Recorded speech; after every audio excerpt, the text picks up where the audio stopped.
छलावा, एक भूतिया रहस्य। तो चलिए सुनते हैं रहस्यमय और डरावनी कहानी को। यह कहानी उत्तर भारत के एक छोटे से गांव बड़गांव की है, जहां वर्षों से एक अनसुलझा रहस्य लोगों को डराता आ रहा था। लोग इसे छलावा कहते थे, एक ऐसा भूतिया साया जो दिखता तो इंसान की तरह था, मगर पलक झपकते ही गायब हो जाता। गांव के बड़े बुजुर्ग कहते थे कि रात के समय अगर कोई अकेले सुनसान रास्तों पर निकलता तो वह अजीब घटनाओं का शिकार हो जाता। कुछ इसे महज एक अफवाह मानते थे तो कुछ इसे सच्चाई। मगर जब गांव में एक के बाद एक रहस्यमयी घटनाएं घटने लगीं, तब लोगों का डर और भी बढ़ गया। गांव का एक युवक रामू, जो पास के शहर में नौकरी करता था, देर रात अपने घर लौट रहा था। जैसे ही वह गांव के बाहर वाले पुराने कुएं के पास पहुंचा, उसे महसूस हुआ कि कोई उसके पीछे पीछे चल रहा है। जब उसने पीछे मुड़कर देखा तो वहां कोई नहीं था, मगर जैसे ही उसने दोबारा आगे देखा, एक परछाई उसके सामने आकर खड़ी हो गई। वह बुरी तरह घबरा गया और चीखता हुआ गांव की ओर भागा।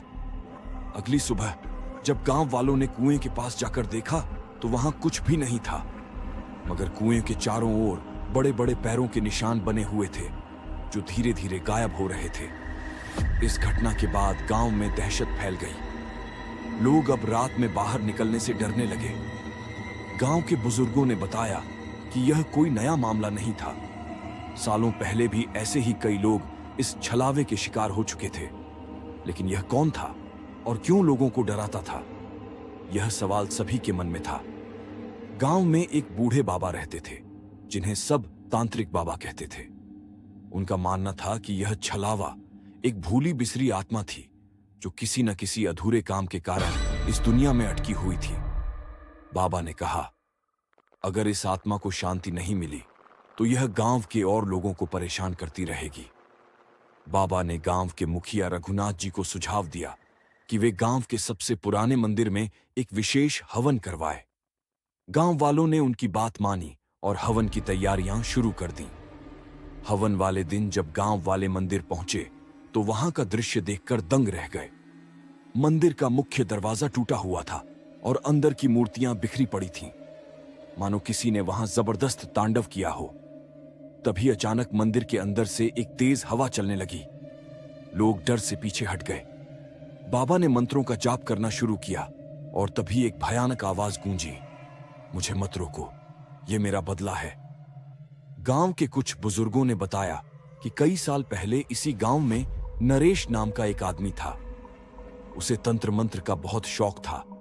वह लोगों को झूठे वादे करके लूटता और काले जादू की प्रैक्टिस करता था। एक दिन गांव के लोगों को उसकी सच्चाई पता चली तो उन्होंने उसे गांव से निकाल दिया। गांव छोड़ने के कुछ दिनों बाद नरेश की लाश कुएं के पास पड़ी मिली। उसकी मौत का रहस्य कभी सुलझ नहीं पाया, मगर तब से यह माना जाने लगा कि उसकी आत्मा ही छलावा बनकर गांव में भटक रही थी। बाबा ने गांव वालों से कहा कि उन्हें नरेश की आत्मा की शांति के लिए एक विशेष पूजा करनी होगी। गांव के लोग एकत्र हुए और पूरे विधि विधान से हवन किया गया। जैसे ही हवन समाप्त हुआ, मंदिर के पास एक जोरदार गर्जना हुई और फिर सब शांत हो गया। उस दिन के बाद से छलावा कभी किसी को नहीं दिखा। गांव वालों ने राहत की सांस ली, मगर वे जानते थे कि अंधविश्वास और लालच कभी भी किसी को छलावा बना सकते हैं। छलावा सिर्फ एक आत्मा नहीं, बल्कि उन अधूरी इच्छाओं और बुरी प्रवृत्तियों का प्रतीक है, जो इंसान को मरने के बाद भी चैन से नहीं रहने देती। अगर ये कहानी आपको पसंद आए तो लाइक कर दीजिए। धन्यवाद।